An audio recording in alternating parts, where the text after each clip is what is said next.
Salut tout le monde! Et si je vous disais qu'on peut donner de vrais super pouvoirs à nos ordinateurs et à nos smartphones? C'est exactement ce qu'on va découvrir ensemble aujourd'hui. Allez, on plonge dans le monde fascinant des logiciels et des applications. Ça vous est déjà arrivé, n'est-ce pas? Vous voulez ouvrir un fichier super important ou essayer un nouveau jeu, et là, l'ordinateur ou le téléphone dit « Non, je ne peux pas ». C'est frustrant. Eh bien, c'est le début de notre mission. On va lui apprendre à faire plein de nouvelles choses. C'est exactement ça.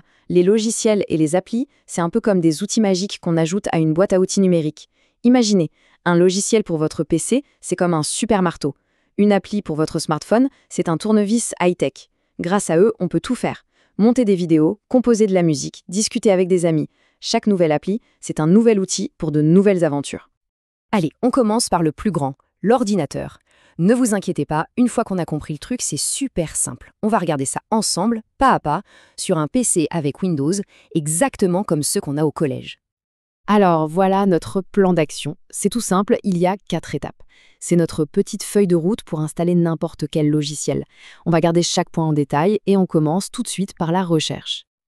Bon, première étape, on ouvre un navigateur web, comme Chrome, Firefox ou Edge, et on va sur un moteur de recherche. Là, on tape simplement le nom du logiciel qu'on veut. Par exemple, si on cherche VLC, qui est un lecteur vidéo génial capable de lire presque tout, on tape juste VLC.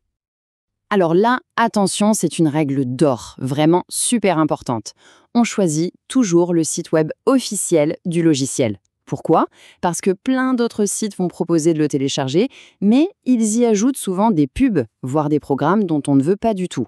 Pour être en sécurité, on va directement à la source, c'est plus sûr. Ok, nous voilà sur le site officiel. Maintenant, il faut jouer un peu les détectives et chercher le gros bouton qui dit « Download » ou « Télécharger ». En général, il est assez facile à trouver. On clique dessus et hop, la magie commence. Le navigateur va alors télécharger un fichier un peu spécial. Ce n'est pas encore le logiciel, mais c'est ce qu'on appelle l'installateur. On le retrouve facilement dans le dossier téléchargement de Windows. Vous allez voir, son nom finit presque toujours par .exe. Pensez-y comme la clé qui va ouvrir la porte de l'installation. Ensuite, c'est facile, on double-clique sur ce fichier .exec, un assistant d'installation va s'ouvrir, et là, petit conseil d'amis, prenez le temps de bien lire chaque écran. Des fois, ils essayent de nous faire installer des petits logiciels en plus dont on n'a pas besoin. On lit bien, on décoche les cases inutiles, et on n'installe que ce qu'on voulait au départ. Voilà pour le PC. On passe maintenant au smartphone. Le but est exactement le même, ajouter un nouveau super pouvoir à notre appareil. Par contre, la façon de faire est un peu différente. Mais vous allez voir, c'est encore plus simple. La grosse différence, elle est là. Sur PC, on va chercher un fichier sur Internet. Sur un smartphone, c'est différent. Tout se passe dans une sorte de grand supermarché d'applications, un endroit sécurisé. Sur Android, ça s'appelle le Google Play Store et sur iPhone, c'est l'App Store.